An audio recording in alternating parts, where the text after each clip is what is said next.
আমরা কমপ্লেক্সের লাইন ইন্টিগ্রালের উপরে কয়েকটা প্রবলেম দেখে নিই, দুটো প্রবলেম দেখে নিই। Evaluate integration over C Z bar d z from z equals to 0 to z equals to 4 plus 2 pi along any curve C, along the curve C given by z equals to t square plus it. আমরা integration over C Z bar DZ কে calculate করব z equals to 0 থেকে z equals to 4 plus 2i এই complex নাম্বারের রেঞ্জে, যেখানে z এর ভ্যালুটা হচ্ছে t স্কোয়ার প্লাস it। আমরা 1 নম্বর প্রবলেমটাকে অ্যাট ফার্স্ট সলভ করি, তারপরে আমরা 2 নম্বর প্রবলেমটা সলভ করার দিকে এগোব। z equals to 0 থেকে z equals to 4 plus t পাই, এই পাথটাকে বা এই জোনটাকে যদি আমরা প্যারামিটারাইজড করি তাহলে কি পাবো? যখন z equals to 0 তার মানে t square plus it equals to 0, that is t square সেও 0, t সেও 0, দ্যাট ইজ দুটো একসাথে স্যাটিসফাই হয় বাই t ইকুয়ালস টু 0। তার মানে z ইকুয়ালস টু 0 কে যদি আমরা প্যারামিটারের হেডে করেসপন্ডেন্স করি পাবো t equals to 0। z equals to 4 plus 2i, that is t square plus it equals to 4 plus 2i, that is t square 4 এবং t হচ্ছে 2।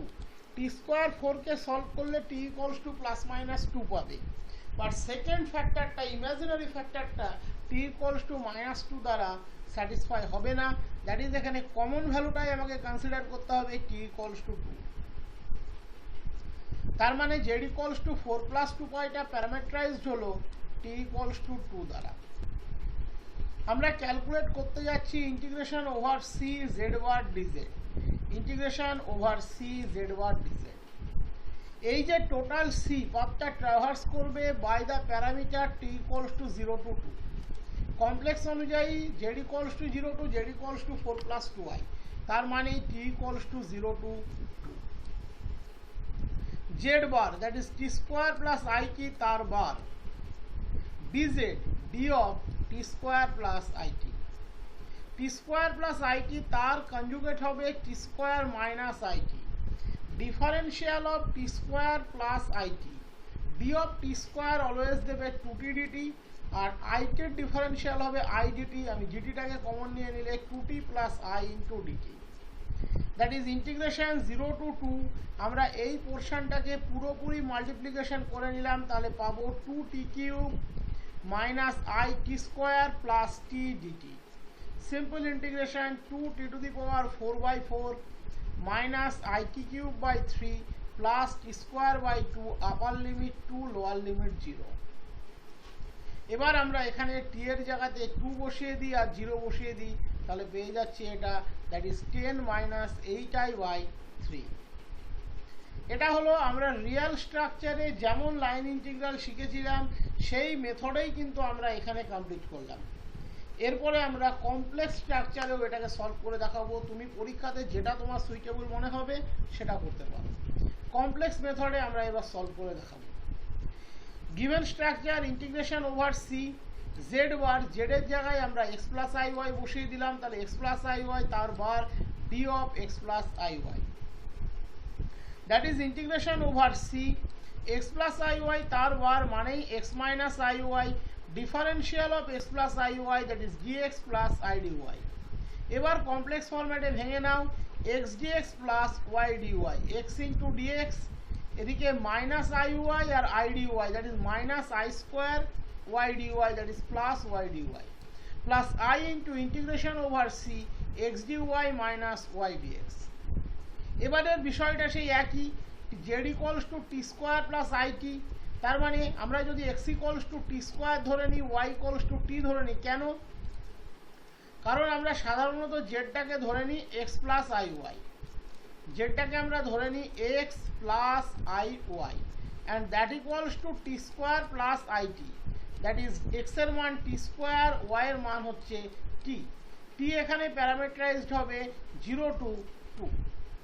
তাহলে ইন্টিগ্রালটা আমরা x এর জায়গাতে বসিয়ে দেবো t স্কোয়ার, dx এর জায়গাতে t স্কোয়ারের ডিফারেন্সিয়াল 2t dt ওয়াই এর জায়গাতে বসিয়ে দেবো টি, ডিওয়াই হয়ে যাবে ডিটি।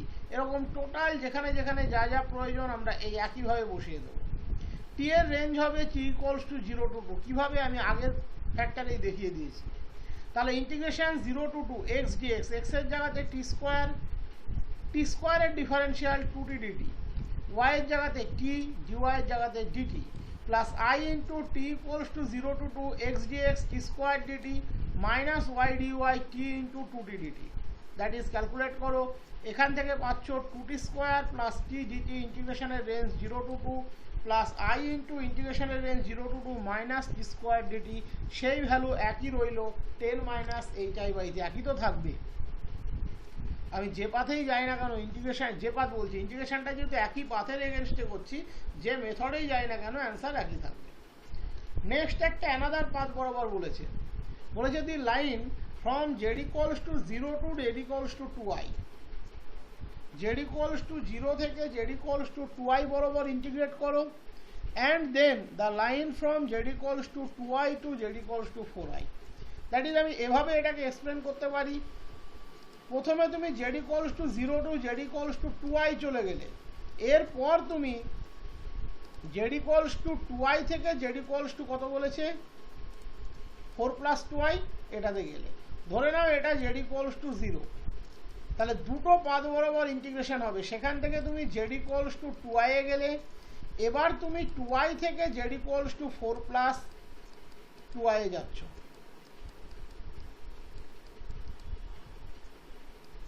তার মানে প্রথমে এই পথ বরাবর গেলে ধরে নাও সেটা C1, তারপরে তুমি এই পথ বরাবর গেলে ধরে নাও সেটা C2।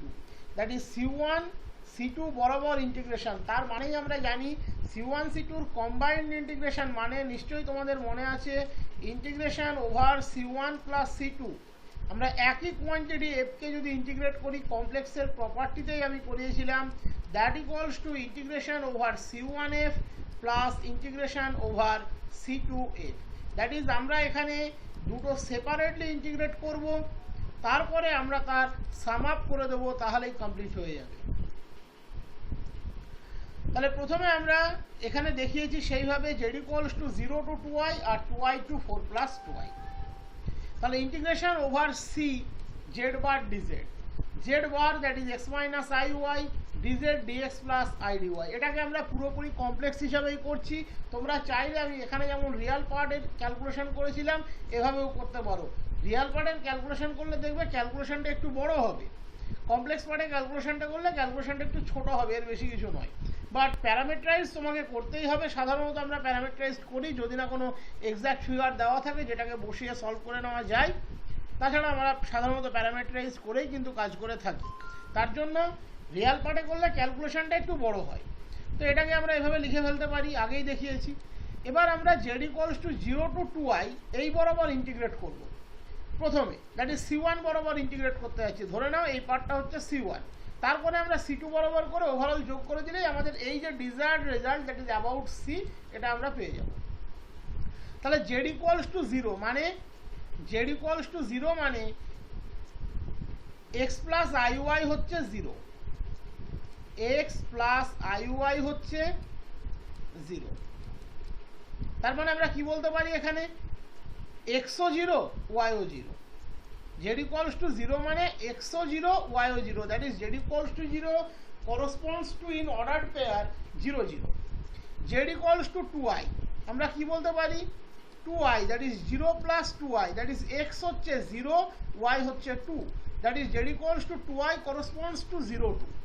তার মানে throughout this journey from 0 0 to 0 2 x is constant and that is 0, and as x is 0 so dx is 0 and y varies from 0 to 2। তার মানে এই ইন্টিগ্রেশনটা যদি আমরা C1 পাথ বরাবর করি, কারণ C এর দুটো কম্পোনেন্ট, একটা C1 একটা C2, তাহলে x এর জায়গাতে আমরা 0 প্লট করব, y এর জায়গায় dx এর জায়গাতে আমরা 0 প্লট করব, শুধুমাত্র y টা ভ্যারি করবে। তাহলে আমরা সেটাই করিয়েছি। দেখো 0 গুণ 0 প্লাস ওয়াই ডিওয়াই, ইন্টিগ্রেশনের রেঞ্জটা ওভার ওয়াই নিয়ে নিয়েছি 0 to 2, plus I into x এর জায়গাতে 0 ডিএক্স এর জায়গাতে 0, ইন্টিগ্রেশনের range 0 to 2, that is integration 0 to 2 y dy that is equals to 2। আমি এখানে বিষয়টা যেটা ওখানে লিখে দেখালাম সেটাও ব্যাখ্যা করে দেখিয়েছি। এবারে আমরা যাচ্ছি z equals to 2i to z equals to 4 plus 2i, that is along C2, and এদের sum up টা হবে C। তাহলে z equals to 2i means x plus iy equals to 2i, that is x equals to 0, y equals to 2. z equals to 4 plus 2i means x plus iy equals to 4 plus 2i, x equals to 4, y equals to 2. Observe করে দেখো, throughout the journey of C2 y is purely constant 2, and as y is constant, differential of y, that is dy, is 0, এটা আমরা বলতেই পারি, and x varies from integration 0 to 4.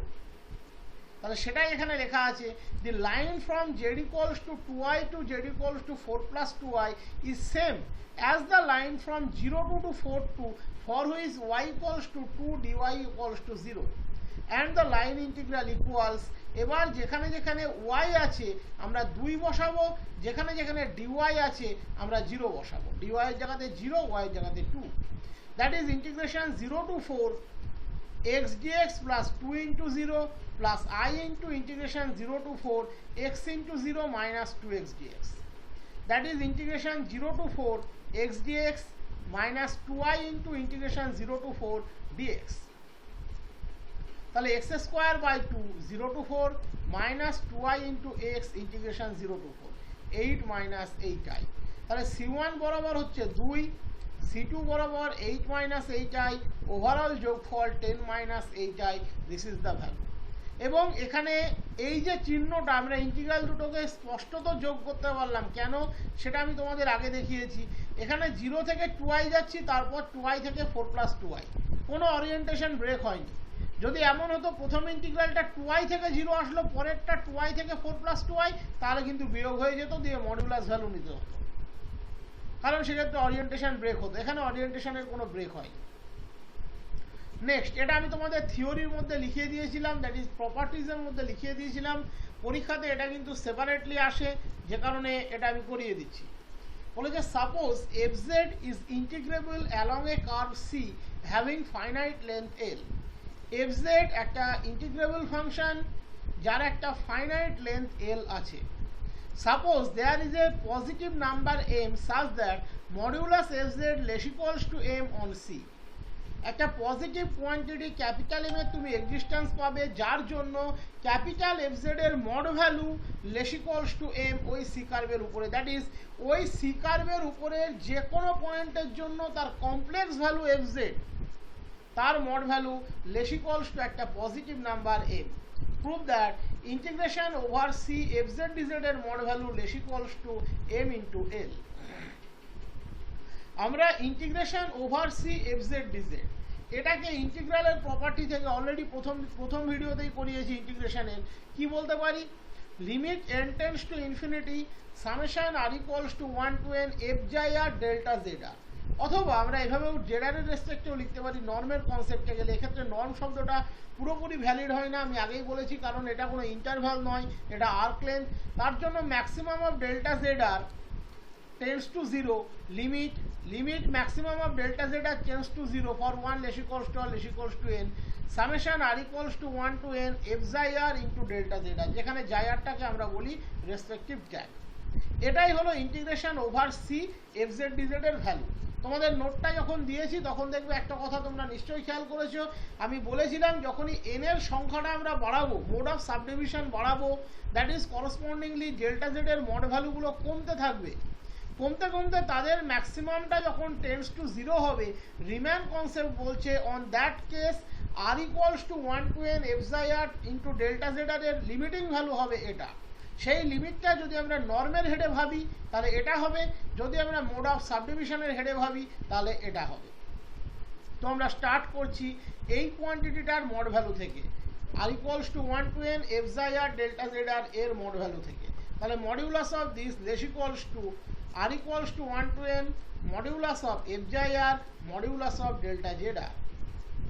modulus of f xi r এটা always less equals to capital M, কারণ fz less equals to capital M for all z belongs to c। আমি cosটা এখানে ব্র্যাকেটে দিয়ে দিয়েছি। তাহলে this less equals to m into r equals to 1 to n delta z r। এই delta z r গুলো বাস্তবে কি, বাস্তবে ডেল্টা z r হচ্ছে এইভাবে যদি আমরা r কে বাড়াতে থাকি প্রত্যেকটা সাবআর্কগুলোর যোগফল হচ্ছে ডেল্টা জেড আর। এটা যদি ডেল্টা জেড ওয়ান হতে পারে, এখান থেকে এই পোর্শনটা ডেল্টা জেড টু হতে পারে, এখান থেকে এই পোর্শনটা ডেল্টা জেড থ্রি হতে পারে, এইভাবে এন সংখ্যক সাবআর্কের যোগফল। আর টোটাল যে আর্কটা, এই যে আমি এখান থেকে স্টার্ট করলাম এবং এখানে এসে শেষ করলাম, এই যে এখানে শেষ করলাম, এই টোটাল আর্কটার লেন্থ বলেছে এল। এই টোটাল আর্কটার লেন্থ বলেছে এল। আর ডেল্টা জেডআর গুলো হচ্ছে কিছু সাবলেন্থ, এবং কতগুলো আছে, 1 less equals to R less equals to L.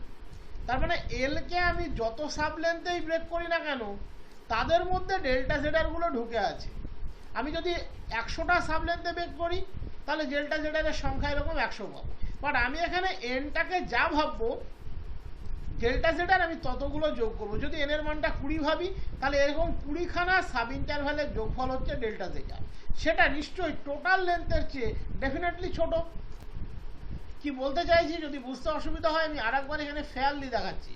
Suppose এই হচ্ছে টোটাল লেন্থ এল, আমি ডেল্টা জেড ওয়ান এটা নিলাম, তারপরেরটা ডেল্টা জেড টু নিলাম, এখান থেকে এই অবধি এটা ডেল্টা জেড টু নিলাম, এখান থেকে এই অবধি আমি ধরো এটা ডেল্টা জেড থ্রি নিলাম। এইভাবে আমি এন সংখ্যক কম্পোনেন্ট এখানে শেষ করে দিলাম। এইটা ধরো আমার ডেল্টা জেড এন। এই আর্কটুকুর যোগফল নিশ্চয়ই টোটাল এল এর চেয়ে ছোট বা সমান, সেটাই আমি বলতে চাইছি। That is less equals to capital M into capital L.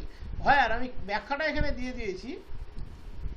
R equals to 1 to n modulus delta R represents the sum of all the chord length joining points r minus 1 zr where r equals to 1 to n. That is, এই ধরনের chord, suppose তুমি এই পয়েন্টটাকে z1, এই পয়েন্টটাকে তুমি z0 নাম দিলে, এটাকে z1 নাম দিলে, এদের জয়েনিং লাইনটা ডেল্টা z1 হয়ে গেল। ওকে, এটাকে z1, এটাকে z2 নাম দিলে এটা ডেল্টা z2 হয়ে গেল। এইভাবে যদি আমরা যোগ করতে থাকি, আমরা n সংখ্যক এরকম জয়েনিং এর যোগফলটা পাবো, summation r equals to 1 to n this. সেটা নিশ্চয়ই টোটাল লেন্থ অফ সি এর চেয়ে ছোট বা সমান হবে। And that this sum is not greater than the length of c. কারণ এই ডেল্টা জেডআর গুলো তৈরি হয়েছে সি এর লেন্থকে ব্রেক করে করে। ডেল্টা জেডআর গুলো তৈরি হয়েছে সি এর লেন্থকে ব্রেক করে করে। তাহলে সে নিশ্চয়ই সি কে কোনোদিন অতিক্রম করবে না, সি এর লেন্থকে। তাহলে আমরা পেয়ে গেলাম modulus R equals to 1 to n xi r into delta Z R less equals to ml। এবার বোথ সাইডে আমরা n টেন্ডস টু ইনফিনিটি নিয়ে নিচ্ছি। এই ইনফিনিটি এর উপরে কোনো এফেক্ট করবে না। মডিউলাসের মধ্যে যখন লিমিটটা চলে আসবে, by definition this is integration over c f z dz. So modulus integration over c f z dz less equals to capital M into capital L পার্টটা প্রুভ হয়ে গেল।